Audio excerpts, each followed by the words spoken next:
you skip through all the sales methodologies, all the ICPs, and you go, we can do this, we can do this. We just need bums on seats, out there on LinkedIn, sending emails, and that will bring revenue in. And they skip that, what do we need to do? I think I've found my success in helping businesses translate what they can do on a small scale into a larger scale, create something which is sustainable, organic, and more important, something that's repeatable and predictable. Why do you like this part of the growth journey from 5 to 25 mil? Like, it's a super exciting bit. I always find when you get into a company that's at that growth stage, the values of that company tend to be like super aligned with each individual. What bad things happen if they don't take that step back and they just continue to push on? Sales just drop off a cliff. Hello and welcome to Making Revenue Tick. I'm delighted to be joined by Paul Wingfield. Hello, Paul. Hi, good to be here. How are you doing? I'm good, yeah. Amazing. We'll get into the topic just in a second, but I have to tell everyone how we met. So we met through a reference check.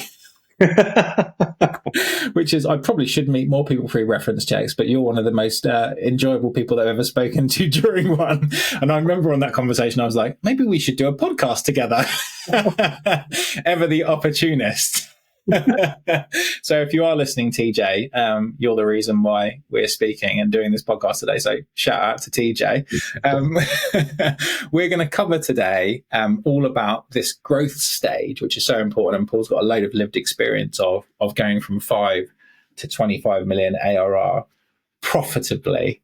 So I guess before we start, Paul, for people who don't already know you, could just tell us a bit about who you are and the kind of businesses you've made a career out of helping. Yeah, absolutely. So, I've worked really across all commercial departments within an organization. So everything from pre-funnel, top of funnel, mid-funnel, all the way to existing customers, upsell, retention. I started my career with a business that got bought by BT. So I've done the scrappy startup right through to the larger organizations like BT and Zuora, where I am today. I think I've found my success in helping businesses scale, which in this case, scale to an exit the majority of the times rather than IPO. But helping businesses translate what they can do on a small scale into a larger scale, create something which is sustainable, organic, and more important, something that's repeatable and predictable. Yeah. Why do you like this part of the growth journey from 5 to 25 mil? It's a really exciting bit, right? Like, it's a super exciting bit. I always find when you get into a company that's at that growth stage, the values of that company tend to be like super aligned with each individual. Like, people join that sort of environment, that scrappy startup scale up, to achieve something, to make something of themselves and of the business, and to do it as a collective. So, to be a part of a business like that, where you don't have maybe like the bureaucracy or the politics of some of the larger organizations, and it's, I don't want to say like a family feel, because that's something for a LinkedIn job post, right? But everyone's moving in the same direction. And I've worked with a bunch of startup scale ups where you've got everyone's got different experiences. Everybody has different ways of working, but they have that one vein that runs through them all, which is the success of the organization, the success of the business, not the success of their department or the success of them as an individual. It's them being part of something and taking something from A to B or B to C. I think that's the really special thing. That sounds really cheesy, right? But the really special thing about being part of that journey and doing it with like-minded people, I think, is like, who couldn't enjoy that? I know, yeah. I think there's a lot of people who think we're crazy. yeah. We might well be. But I love it too. In terms of the recruitment clients that we serve, they're typically pre-seed kind of through to Series B. But in the last year or two, I've heard less of the whole we're going Series A, Series B journey. It is more about these growth stages of revenue. Absolutely.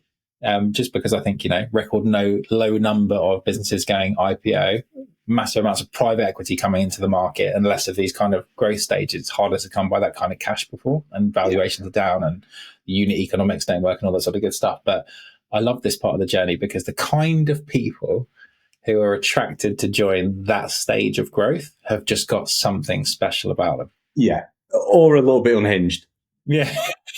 Exactly.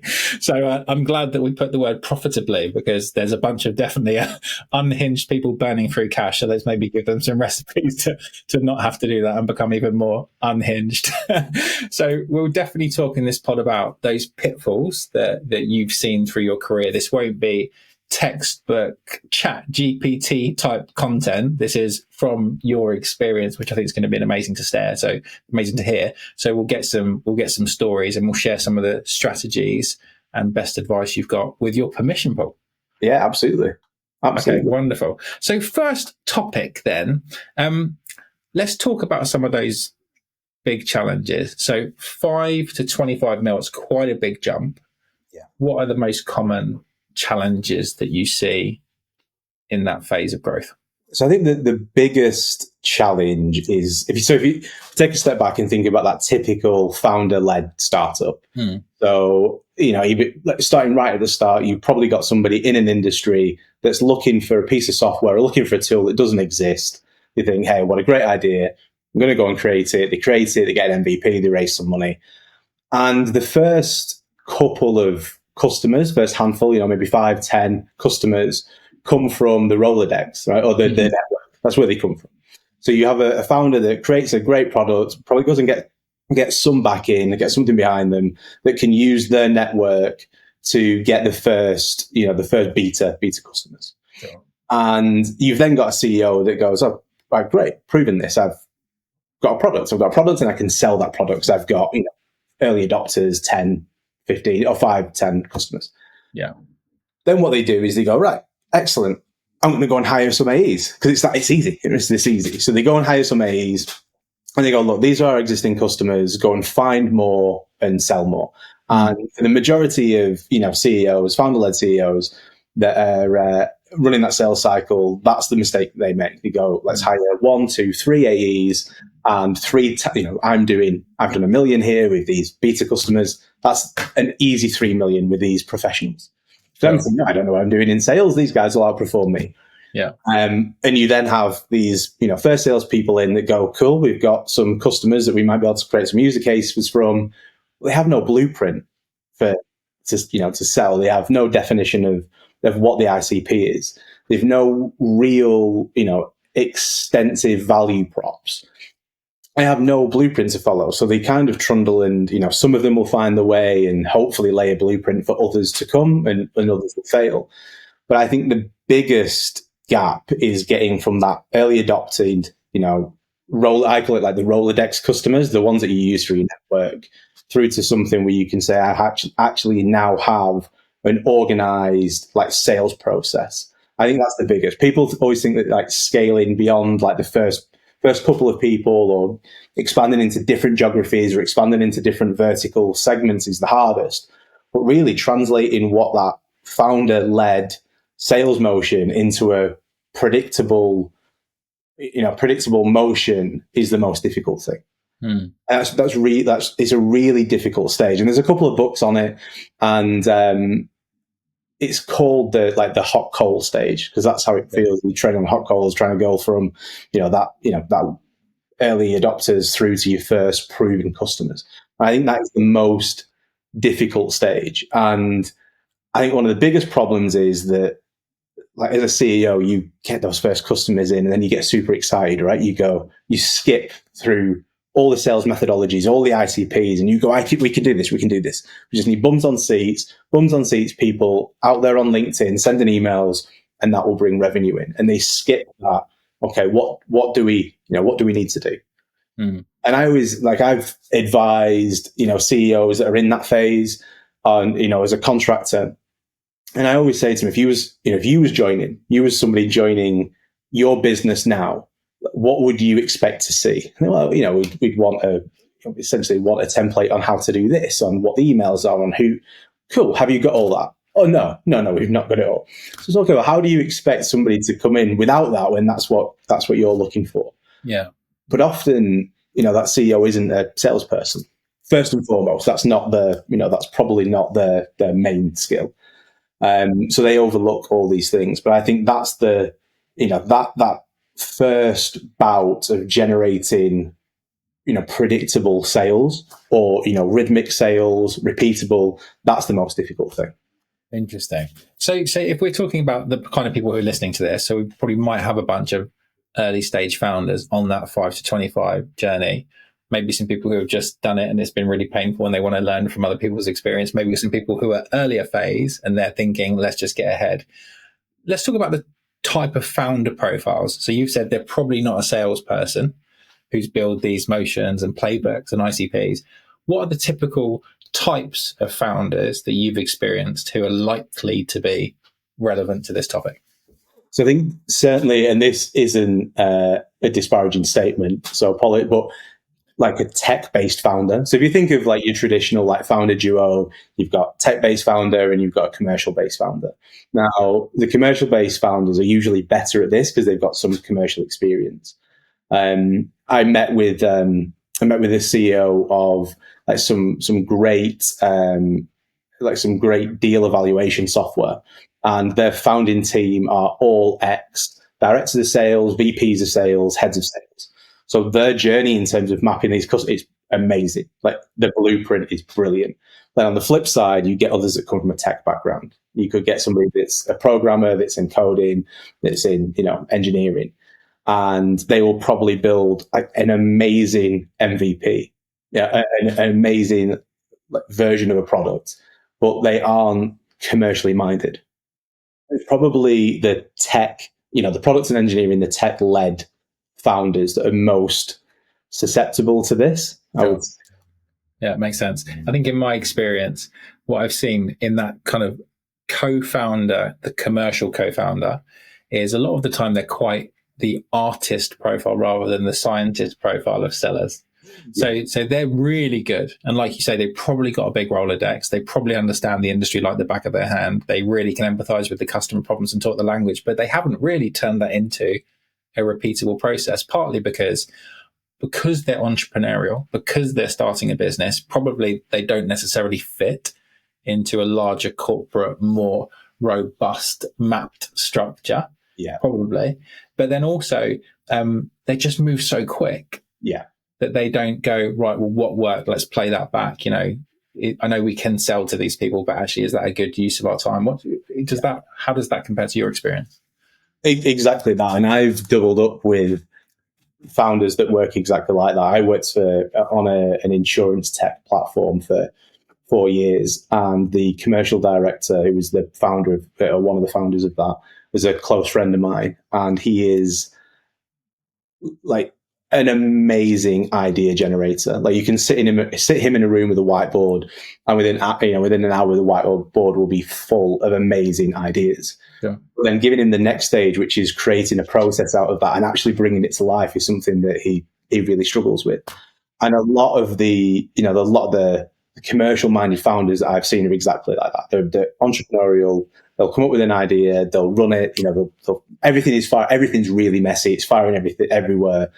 There's no paper trail. There's no blueprint. There's nothing to follow. But there's results. There's money in the till. Like, it's great. There's certainly results, but there's nothing that you can repeat.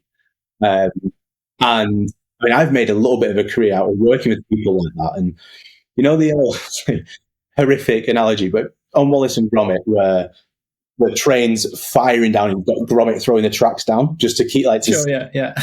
That's kind of the dynamic that I've had with some commercial founders like that. Is they're firing everywhere and I'm trying to tidy it up, make a little bit of process from it, learn from it. And that's allowed us to skip that hot coal stage really quickly, just by having someone that can almost like translate the craziness, right? Just get in there, distill it down into something that you can repeat. But that Wallace and Gromit visualization is how I felt many times working in these sort of environments, but with great results. So yeah, but it makes more sense. I think that there's so many examples of startups where they've spent 5 years trying to build HS2, and they've got this entire massive McKinsey roadmap of what it's going to look like, but they've never put it into the heat of battle. Yeah. And you can only really plan, we're really stretching this train analogy, but you can probably only plan the next kilometre. And then you go and make it happen. You've learned a load of stuff and then you do it better and better. It's kind of like the whole agile build the skateboard, build the bike, then build the car. So how often do you see this as something that maybe people have tried? They did come with a plan, and then that plan just fell apart and they kind of went back to type. It's really interesting. I think I don't want to talk too much about the economic climate, right? Because that's the topic of so many podcasts at the minute. But Sure. we can't ignore it. And I think if we look back, 3 years ago, raising money and the expectation of the raise was completely different to what it was today. And it was about 100% year-on-year growth. That was it. Profitability doesn't matter, just year-on-year growth. So you see businesses pump huge amount of money into ad spend or whatever channel is most productive for them. More often than not, it's digital channels. So profitability is, the CAC and the COGS on these deals are horrific. I've seen deals that was like a 4-year payback on a transactional small sale, like a 4K ACV deal with like a 36-month payback. Absolutely insane. But what they were looking for is 100% year-on-year growth. So we can say Sure. an ARR from 2 to 4 and then 4 to 8. Fantastic. But that isn't the world that we live in anymore. And I see a number of startups really struggling with that, really struggling. So they entered, they did a big raise, maybe a Series A under that pretense, right? We need to be hitting 100% year-on-year growth. Yeah. Market changes, conditions changes, terms change. What the VCs, what the lenders want is completely different. And what they're looking for now is profitability. So the growth trajectory can be much slower, but it has to be profitable. And that has done a load of damage to a load of founders that went in with that mentality, the early mentality year on year. So we'll burn through, we'll go for all the, we'll cover a large area, but we'll spread really thin.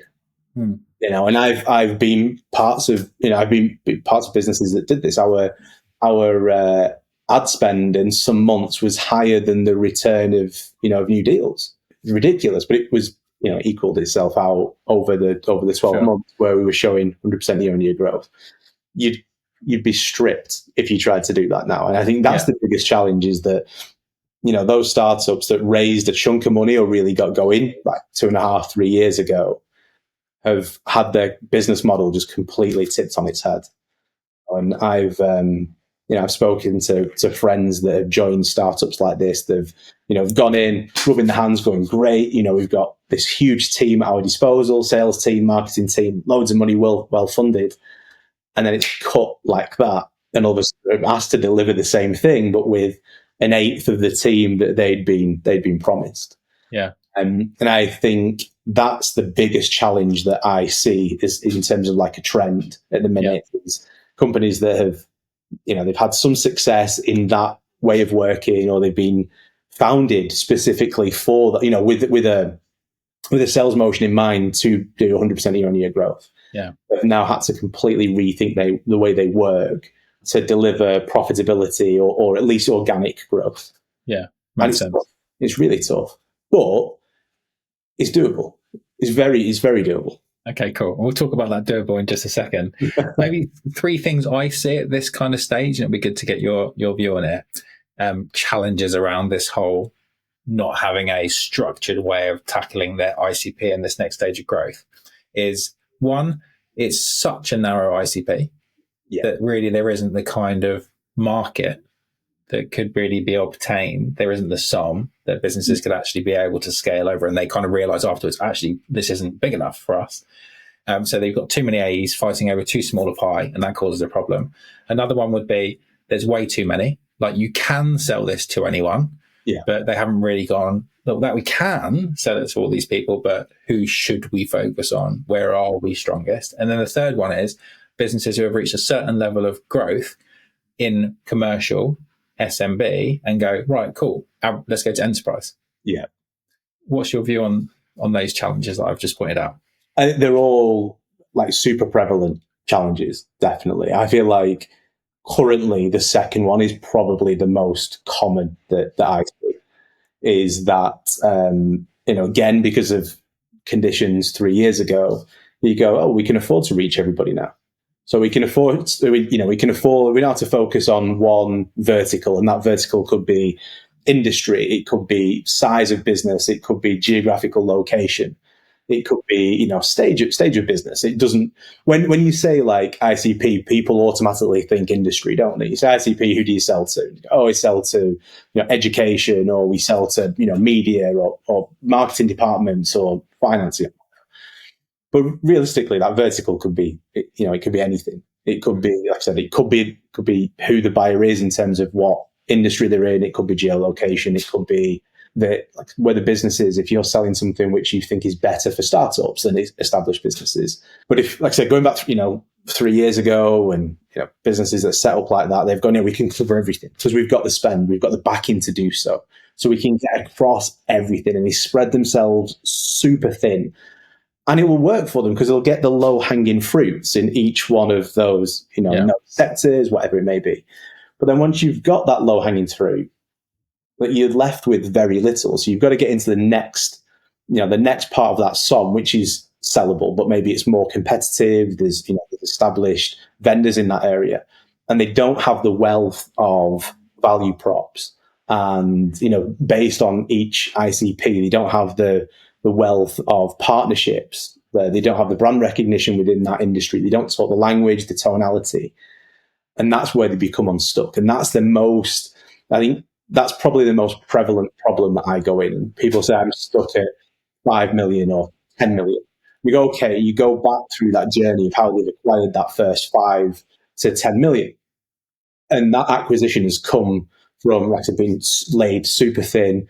Like, there's no real patterns in who their customers are. They might have some customers in EMEA, some in North America, some in South America that are, businesses at 500 million turnover, 5 million turnover. They've got crazy deals, huge differences in the deal sizes, things like that. And they're really proud of their achievements, and they should be proud of their achievements. But it becomes difficult is now trying to go from 10 million to 20 million, because we need to walk them back a couple of steps and say, okay, well, we've hit the low hanging fruit. And to get into that next layer of the SOM, we need to be much more comprehensive than where we are. So we need to take multiple steps back, define that first ICP. So what is that first ICP? And like I say, is it industry, is it size, is it geographical location, all that stuff. And then really come up with comprehensive value props for that. And start within one industry. And then as you're successful there, you can then grow into a secondary or third industry. Again, it doesn't have to be industry. It could be geographical location. It could be size of businesses. But a lot of founders and a lot of founding teams will see that as a huge step back when you say, they've got a portfolio that's sold over multiple regions, multiple industries, etc. To say, well, we're going to focus back on one, they see it as a huge step back. But the reality is, you have to do that step back to become more successful. And the byproduct of stepping back is you're also going to become more profitable, because you're not spending huge amounts of money on like a digital spend that's covering everywhere. But it's a tough pill to swallow for a lot of founding teams. But it's the only way that they can get over that hump. Yeah. So let's talk about that, because obviously that experience of knowing that you have to go back to be able to actually successfully make it through to the next stage. I guess we're talking like this iceberg scenario now. You've seen this big ocean of icebergs ahead. Yeah. What bad things happen if they don't take that step back and they just continue to push on? The sales just drop off a cliff. Like you'll see that, because it is, and not to to diminish the achievements of these businesses at all, because they've done a huge amount of work to get to that 5 or that 10 million.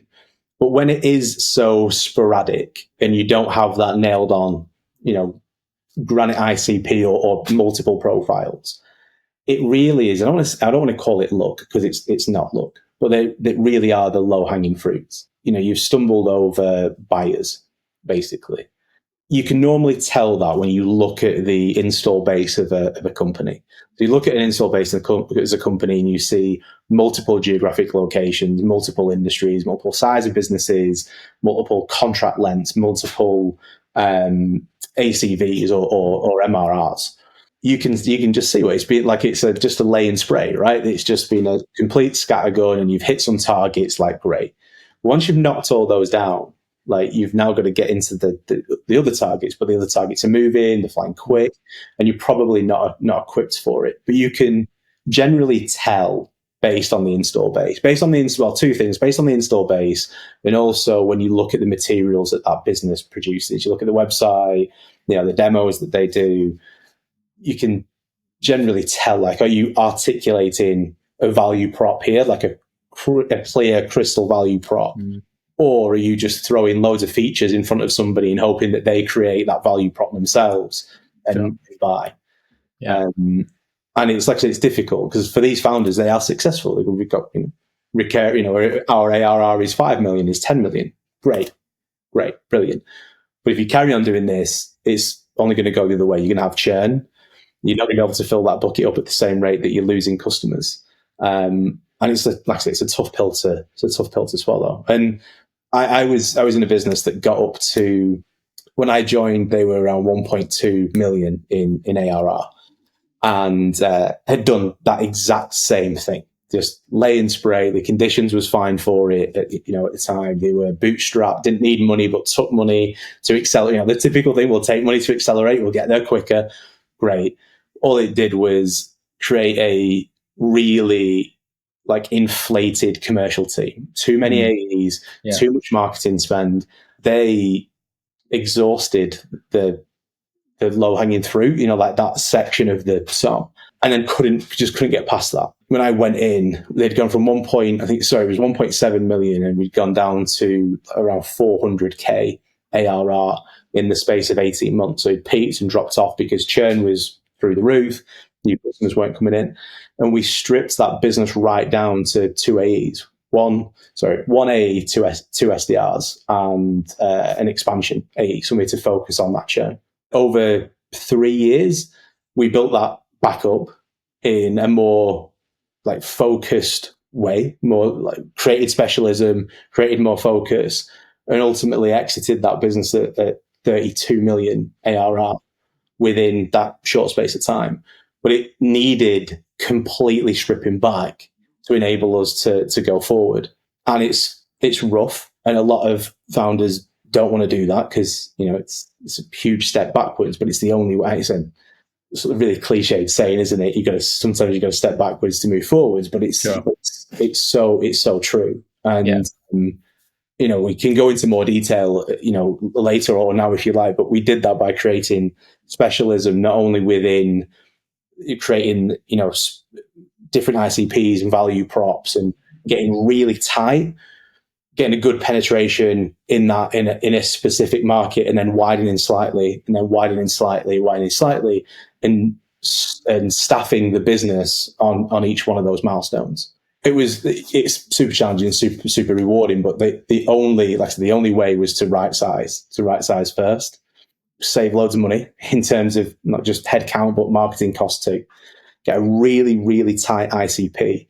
And we aimed for at least a 5% penetration in this tight ICP before we would even consider. And it turned out that we got to 10% pretty quickly in terms of penetration. Probably got super, just the size. It was the size of the business, it was an industry, and it was geolocation. So we could get super close to them. We can get partners that also touch all these, all this SAM too. We know their pains inside out. There's commonality in each one of these businesses. We get a really tight value prop. We can go to the events that they're at. We can do, like I said, partners. We can do trade press that they're at.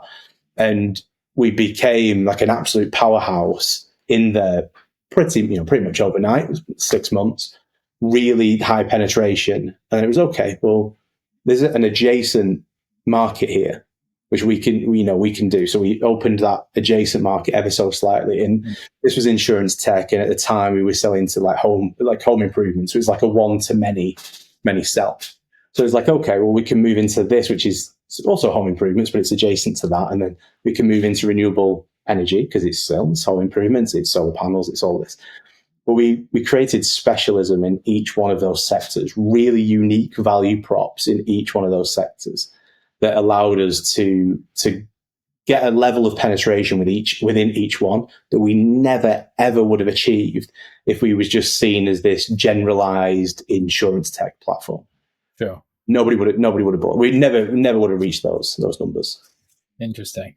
I was just being conscious that what we might have done is alienated some people who don't understand the terminology, and I think it would be a nice segue into the next part.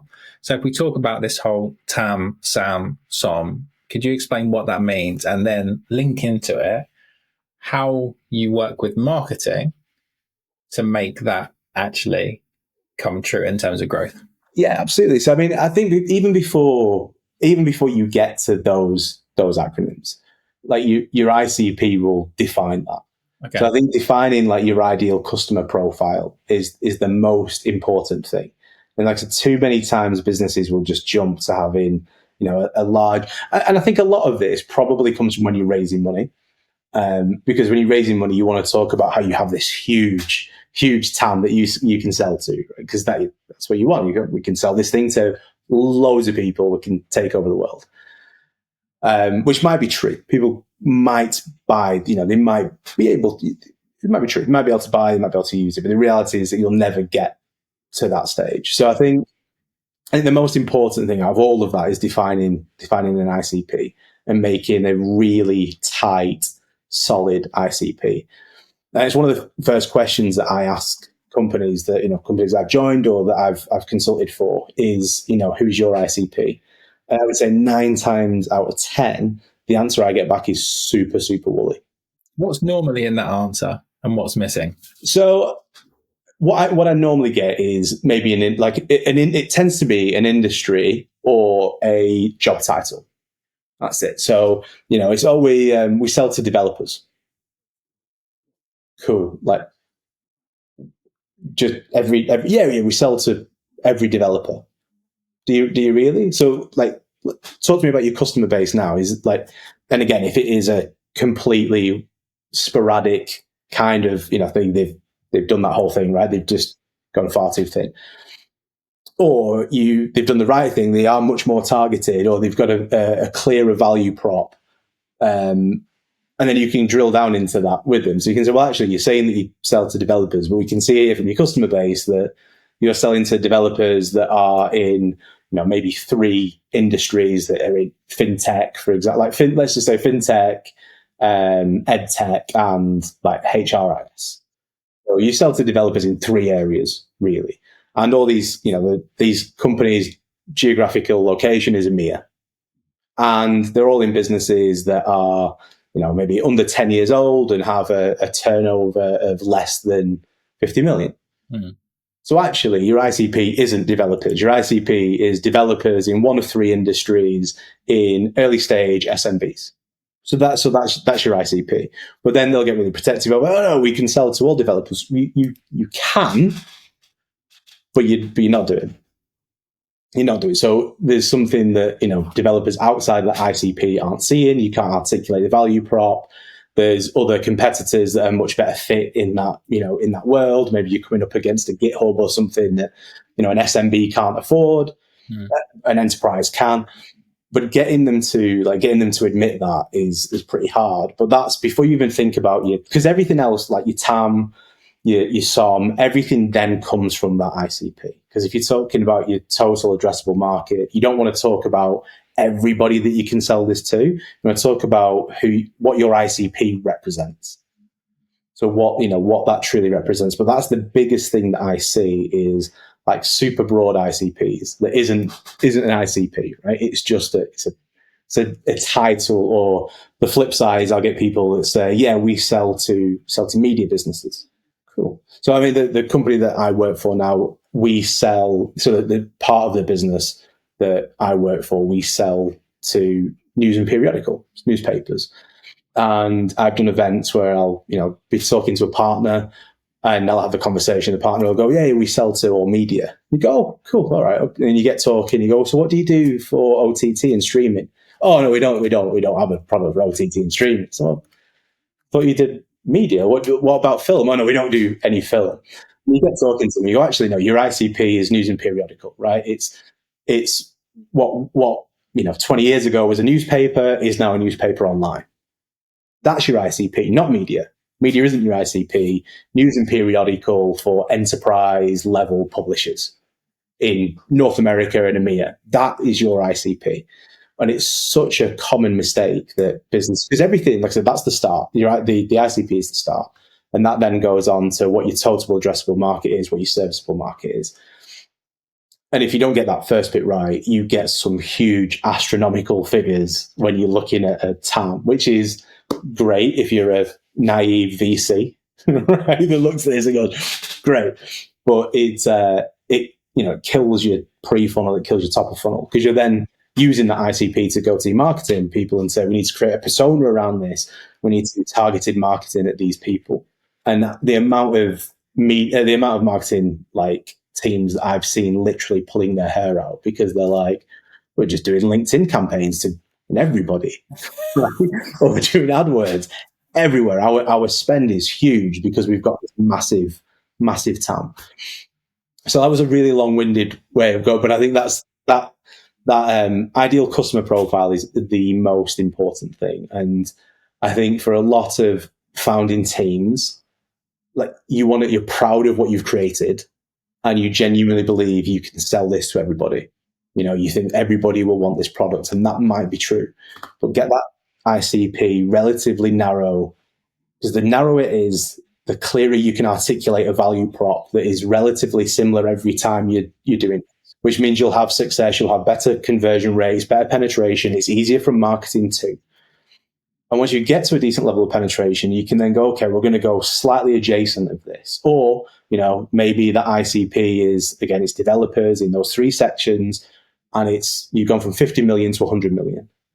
So the turnover of that business is slightly different. And there'll be nuances from a business at 20 million to a business at 80 million. They've got more budgets, so they can afford maybe more enterprise tooling, or their teams are bigger. So your sales cycle now is not just one persona, one person in the buying chain.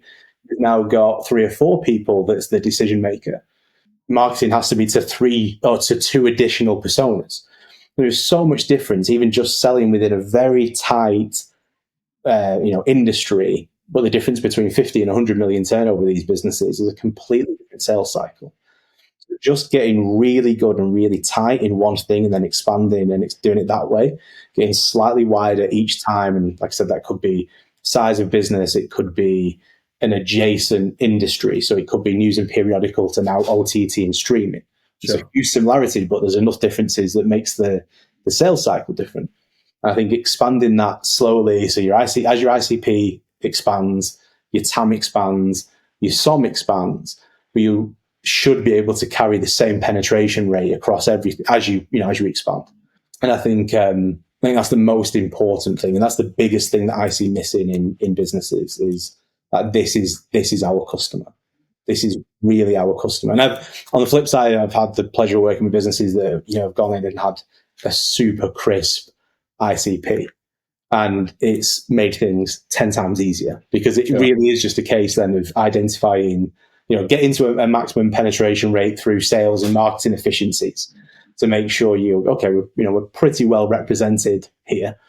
And, I've worked in businesses where we've had, I think at the last count for this, the current industry that I work in, we're at like 60% penetration rate of our ICP. Huge. So the next thing is obviously to expand that ICP. But I've had the pleasure of, on the flip side, of working with companies that have had such a perfect ICP that, you go in, like I said, you're making some efficiencies, you're saving some money here, you're making some money there. And then the big task then is, okay, how do we widen that gauge slightly? What's the new ICP? Yeah. Makes sense. I was just thinking when you were talking about like this whole like total addressable market, here's all the people we could sell to. It reminds me of Dragon's Den. Yeah. Every pitch on Dragon's Den goes, we've got this revolutionary toothbrush head, and the toothbrush market in the world is worth $2.7 trillion. Yeah. And if we just get 0.1% of that market, which should be very attainable, then we'll have a valuation of this business. And the dragons are like, what are you talking about?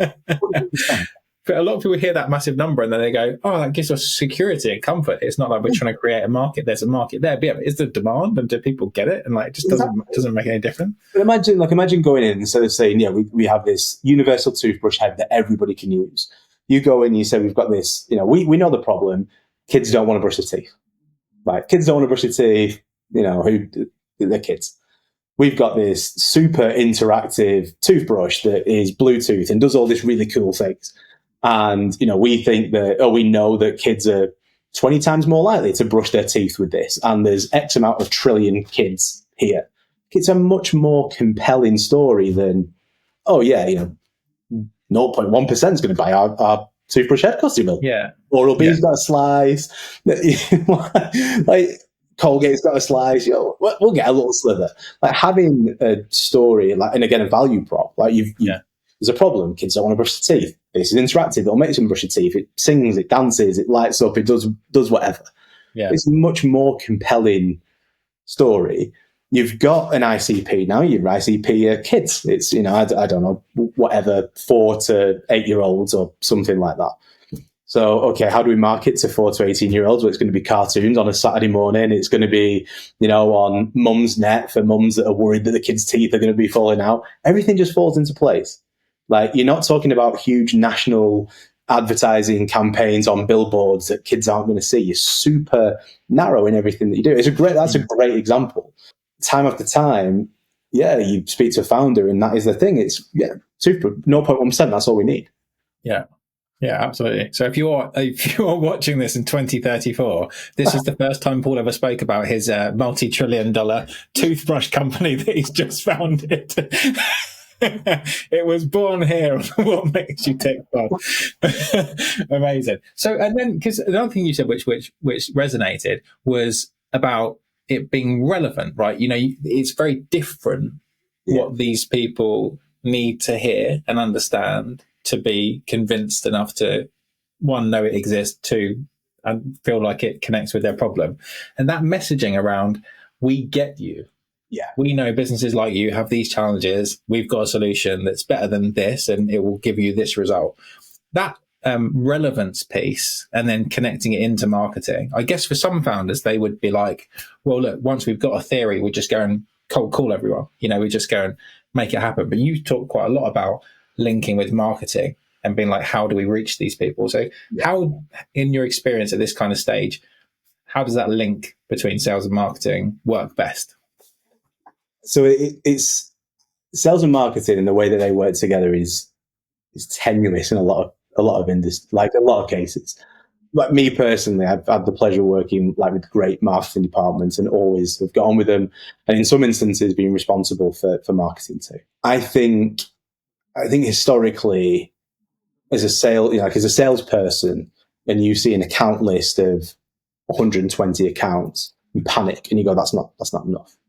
Like, I can't do that. So you're pushing for this huge TAM, and then you're pushing for this TAM, and you've got marketing pulling, going, no, because we're putting together one piece of content or one ad, and that relates to this persona. You want to put it out to these other personas where it doesn't make sense. And I think you have to have that holistic approach where, as a marketing function, as in a sales function, you are completely agreed and aligned on that ICP and on that persona, even if it feels scary from a salesperson. So if you're a salesperson, you go, 120 accounts. If I convert at 20%, I'm going to be done within 12 months. Fine. That might be the case. But I think you have to be on the same page, and too often they're not. Sales will panic. They'll go, 120 is not big enough. I want 240. I want 360, whatever it may be, and they'll push that ICP. They'll stretch it, and then marketing will either have to do one or two things. They'll have to pump out content that isn't relevant to 240 of those prospects, or they'll have to create then multiple value props without the validation of knowing what's going to hit and what's not going to hit. So the only way to be truly successful is to be look at it as a holistic view and have both departments agree on solid thing. This is our ICP, and this is what we stick to. Now, it might be different for inbounds, right? Inbounds might be slightly different because you're not going to turn somebody away if they come to you waving a PO or a credit card. Yeah, sure. In terms of outbound, like super strict. This is who we're going after. This is who we're spending our money on. These are the events that we're going to, whatever it may be, but being on the same page. And the friction is, like I said, sales want more, marketing want less because they don't want to have to duplicate content, duplicate messaging that is going to dilute that value prop. I think that's where the friction comes from in my experience. Yeah. Makes sense. And you've talked about holistic a couple of times. I remember it came up in our pre-chat, and you've talked about, pre-funnel, post-funnel. Can you just talk to us what that means? So what does holistic growth approach mean to you? Yeah, so I think for me, like, I'm a big fan of creating specialism. So, and whether that's specialism within your product, and like I said, I must have used the phrase really tight ICP like 100 times already. So, big fan of creating specialism with the approach, but also creating specialism within an organization. So, I think for me, you want individuals that, sometimes I refer to this as being blinkered, but that has like a negative connotation. But what I mean is, like, for example, if you've got an AE and you're saying to that AE, you need to prospect, you need to sell, and once you've sold, you're going to manage that account. They're not going to do all three of those things effectively. They're going to gravitate to the one that they want to do most. Sure.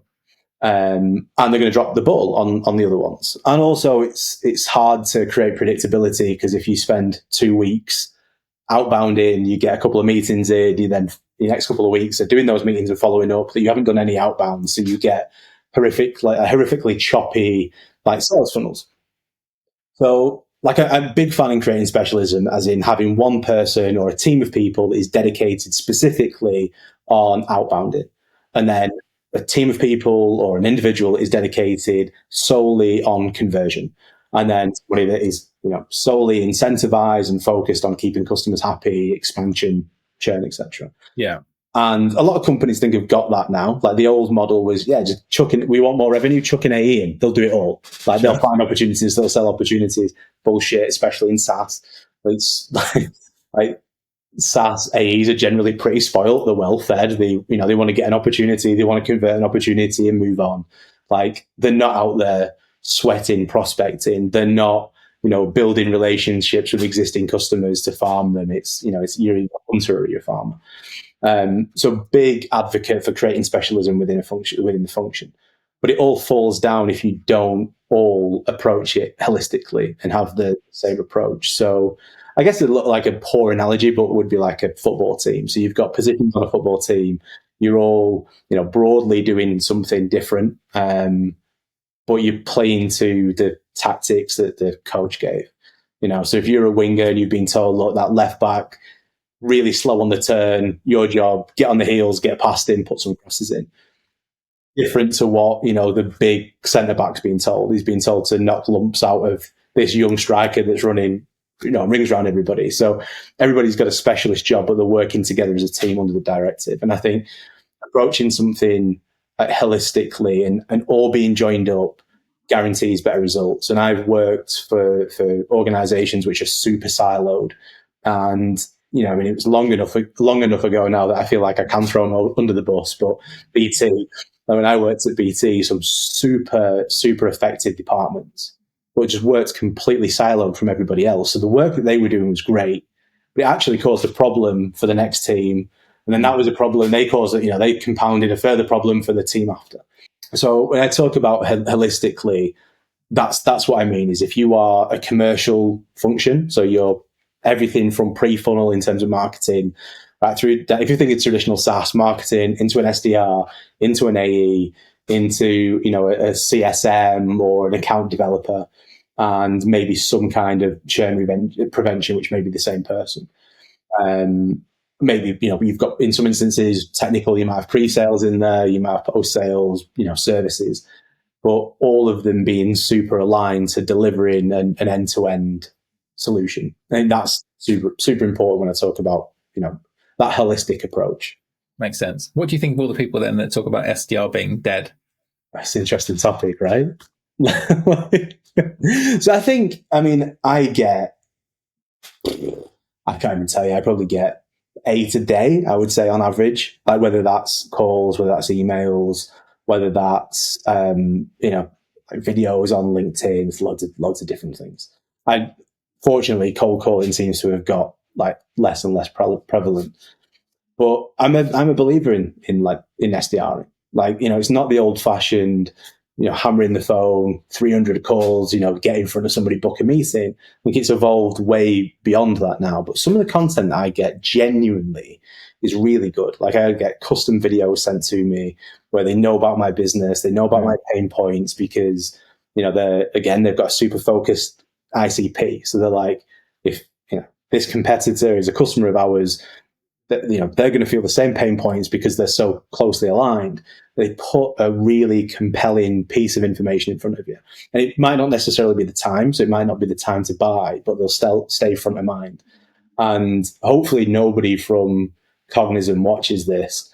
But like, Cognizant to me are like, they are the epitome of this. So I'm not in the market to buy their tool, but they provide enough value and the right frequency of outreach to me that when I do need their tool, or when I do get budget for their tool, or whatever it may be, I will go to them.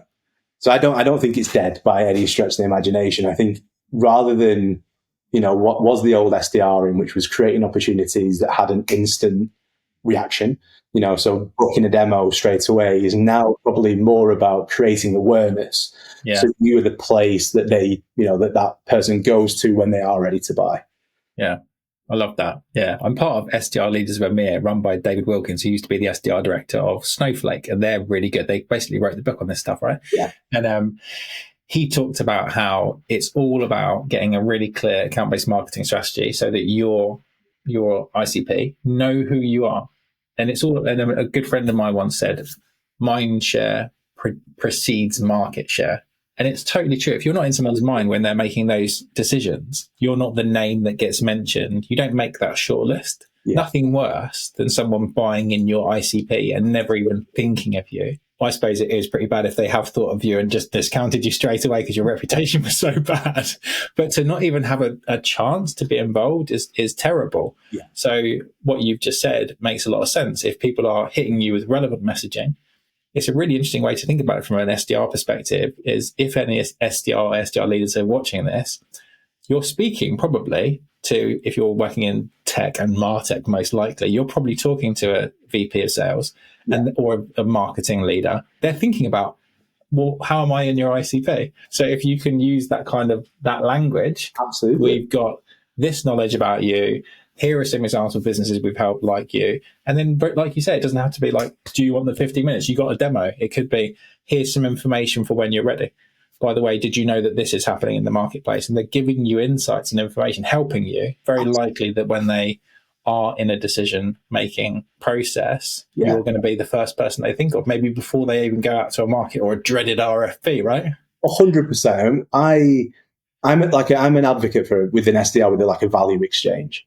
So if you are doing that, you're putting that content out, like over time, once you're trusted. So like Cognizant, like I said, is great because I'll get their stuff through and I will read the emails that get sent through because of quality. There's something good, but they've gauged me at a level where they go, yeah, we've half got this guy on the hook now. So I know what they're doing. They're progressively profiling me. So now it's like, okay, you've seen enough value in our white papers that you read them.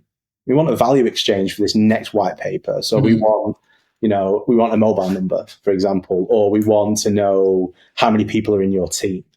We want to know the value of your average deal size. So maybe over the last 12 months, some of the white papers they've put out, I've gone, that's really interesting. I'd like to know what the industry is saying. Click, you want to download it. It's not, you've got to give an email address anymore. It's answered this question. Now, I'm sure my entry on their Salesforce or HubSpot, whatever CRM they use, is super enriched, super enriched. But if they'd have gone in it from day one before I saw value, I'd have gone, what's that? Not having this though. But now I know what's on the end of the hook. I'm there. I'm like, yeah, you want to know our average deal size? Cool, it's 250K. The team is this, that, And I think, I think that's a great way of keeping, of gauging the interest of a prospect and how likely they are to then call on you when they have identified a need. But it's a great way to enrich your data and get more information, which then allows you to personalize the output even more. So it's just it's a circle of enrichment. Like, I get better quality, they get a better idea of me, which allows them to produce better quality, which makes it more likely for me to buy. Yeah. Great. Yeah, I love it. Let's put them to the test. I would like to just do a little deal with you, if you don't mind, Paul. Yep. So when we release this episode, if you could maybe do a post and tell us how long it takes the Cognism SDR to send you a message referring to this part of the podcast. And that will be a really good test, right? Yeah, absolutely. Cool, deal. Everyone heard it here first. We'll wait with both. Make sure you're following Paul on LinkedIn. So let's talk about sustainable and profitable, because, like we said, everyone's burning through cash. There isn't as much of it about. What do you mean by sustainable and profitable, and why is it so important? So again, a lot of this is market conditions, right? So a lot of traditional SaaS businesses funded, if they were funded 3 years ago, 100% year on year, forget the CAC and COGS. It doesn't matter. We just need to see growth. Economic climate changes. It's now more about profitability. So we can see slower levels of growth, but we need a CAC payback of 12 months. So it's probably right. If we're honest with ourselves, like, a lot of people made a load of money and had a load of fun in that, that 100% year on year growth.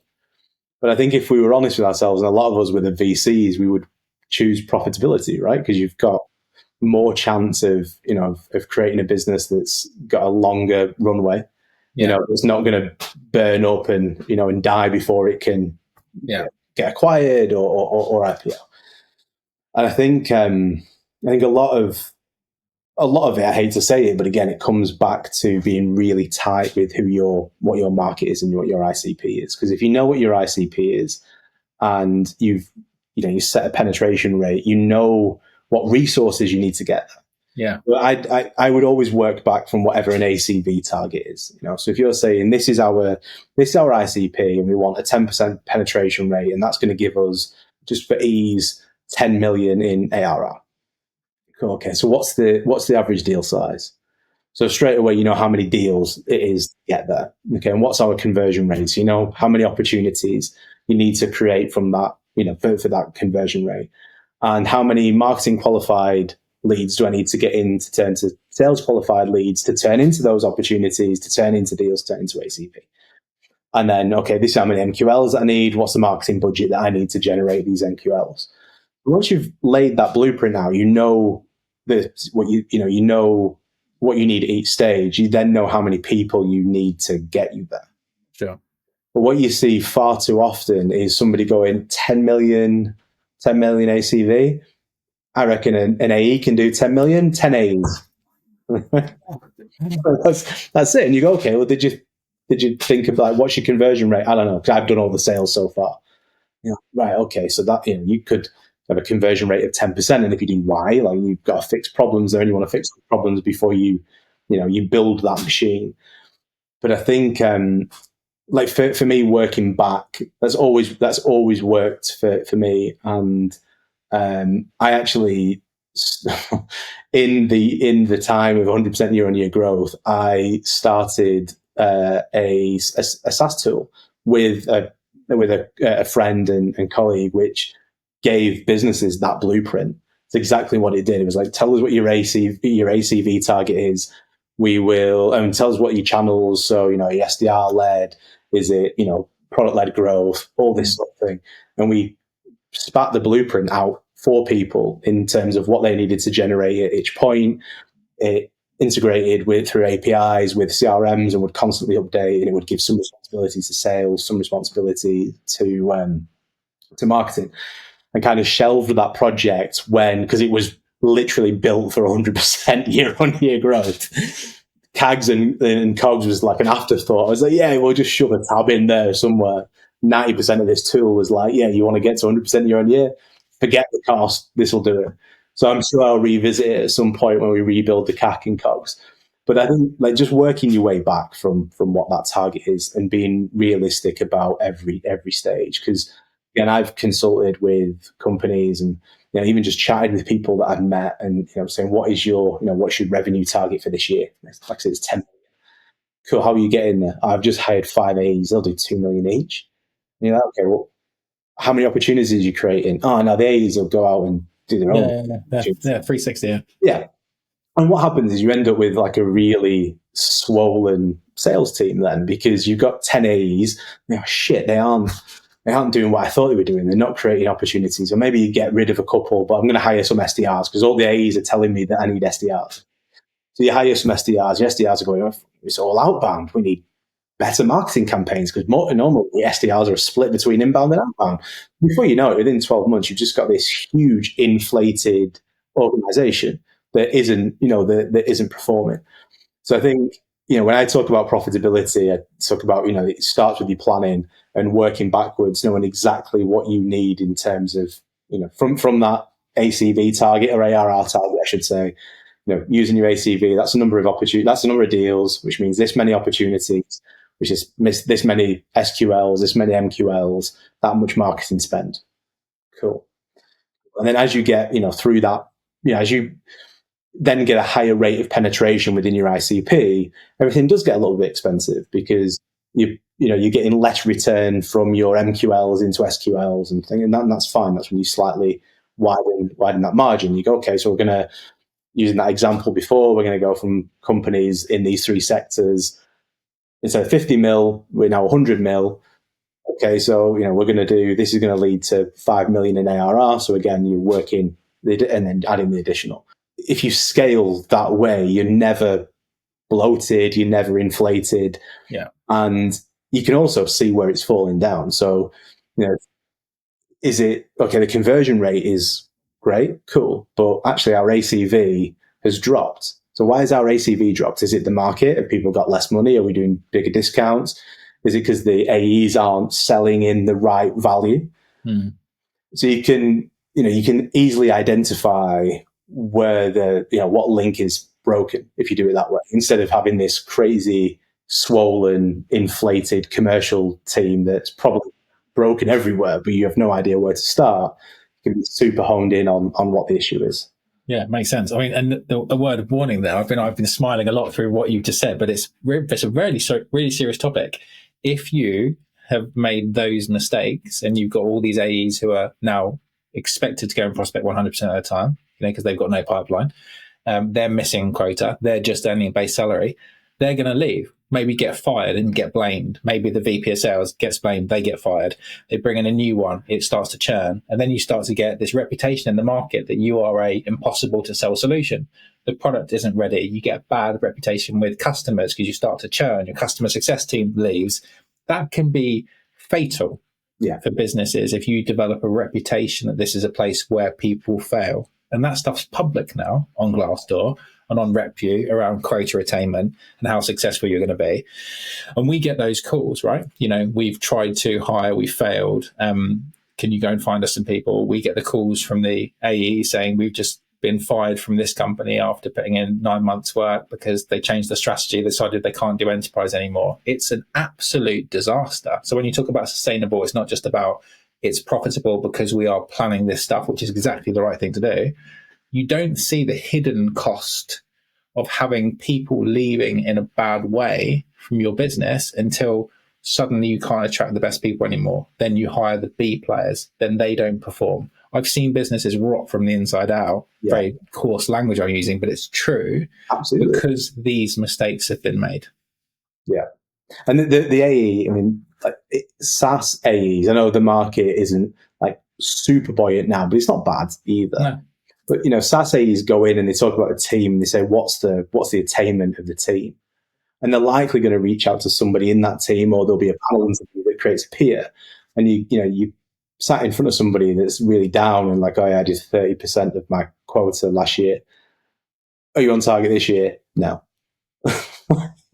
What would you, if you're an AE, you're going, okay, either they're really poor at the job and that raised questions of why are you still here? Or like you said, it's the product, but it's very rarely that even as an AE you go, okay, well, there's a problem with the wider business. You think one or two things, like individual or product, like they can't sell or it's impossible to sell this to. Yeah, 100%. And like you said, just it's like wildfire, especially with things like Glassdoor. Yeah, 100%. And the flip is true. So if we can speak to a business, and I do this job of scoping it out and understanding all those sorts of questions that you would have for a business. And I can say to a top performing AE who maybe is happy in their current role, but isn't totally fulfilled, and I'm going to look into talk to them about this opportunity. If I can say, here is the ICP, they've sold into these customers within this ICP, within this persona. Here's the average deal size. Here's the 1-to-1 SDR ratio that you've got, which is a specialist in your area. We've got this growth marketing flows coming in. Here's your messaging. Here's your playbook. Here's your VP with this success rate. They're like, this is amazing, because very likely they're in an environment where they don't have those things. So it's getting this right is a massive competitive advantage to be able to attract the best talent and then make them successful. And that breeds. So as soon as someone starts to be really successful, they tell all their friends. You don't need to rely on me very often as an external recruiter when you start getting all these find a friend referrals, which is by far your best resource, source is the friends of people who they know are already good, right? Yeah. When you organize your business in that way, like it also helps with internal career journees. So if you're organized with specialism and you've got a real clear idea from an SDR, you can go from an SDR to an ISR to an AE, for example, and then you know that once you've broadened that ICP, that there's an opportunity then to go into a new ICP and potentially grow that and then lead a team in that ICP. And then, before you know it, Salesforce is a great example of this. Like Salesforce's internal career planning is fantastic. If you look at how they almost divide cells, that's what's happened over time is they'll have they've started with the SaaS pod, and the SaaS pod's super effective, and they go, okay, let's narrow our ICP down. So we've now got a SaaS pod which is B2B and B2C, and then over time it's gone from B2C under 100 million and over 100 million, and then that's split again to 50, 0 to 25, and then you've got career progression. You've got people running each individual pod, so you've got lots of different leaders. And then by creating that specialism, and I can say this, I've been on the end of Salesforce, pitches and sales processes a number of times. Because they are now, these pods are so narrow in the ICP, they talk to you in a way that they almost know your industry better than you, because they live it every day. They know your competitors inside out. They know you inside out. Tonality, problems, events, everything they absolutely nail. And I think one thing that I've always really admired Salesforce for is their approach, because it's always tailored. And I've been in different industries, but had the same experience every time I spoke to them. Have they bugged the office? It feels like they know exactly what you want. But equally, seeing people progress and having that, because they work backwards from that number, so they're always perfectly. But how easy it is to move into the next role and the next role and the next role. So I think having that approach isn't just great for attracting new people, but I think it's great for keeping your existing employees and helping them grow, especially in sales and especially as an SDR, because most people, I'd say 9 out of every 10 SDRs don't want to be a career SDR. No, it's their foot in the door into sales. And if you can go in with this super clear blueprint of what is successful as an individual and then what is successful overall, and again that holistic approach, right? And back to that horrible football team analogy, it's you all do your own bits and it'll deliver this end goal, which is a team we win. Again, right back to the start, it's why people join startups and scale ups, is to be part of that journey. It just works. Yeah, love it. It just works. But unfortunately, there's the industry has created a lot of environments that aren't like that, and businesses get stuck in that hot coal stage, and it's shit. More revenue equals more AEs. That's what we need. Huge, massive TAMs, no value props, and the reality is it's not that difficult to deliver something which is scalable and is organic, but it just starts with planning. Yeah, I love it. Well, I think that's a beautiful note, a high note to finish on, even though you keep touching on football. As a Chelsea fan, I feel like Todd Bowley went, we have the TAM, we have 10 billion, just buy the TAM. But I'm sure that's a high for all non-Chelsea fans to finish on anyway. So Paul, thank you so much for your time. If there's any people listening to this who would love to talk to you about your experience, what's the best way of them getting in touch with you? So the best way is LinkedIn, really, just to reach out on LinkedIn, or drop me a message on there, or my contact details on there. But this is, that whole scaling journey is something that I have a genuine passion, sadly, something that I have a genuine passion for. So be happy to speak to anybody about it. Yeah, amazing. Well, I'm glad the industry needs more people like you, Paul. So amazing. Thank you so much, everyone, for listening. We'll see you on the next episode. And Paul, thank you so much. It's been an absolute pleasure. Thank you.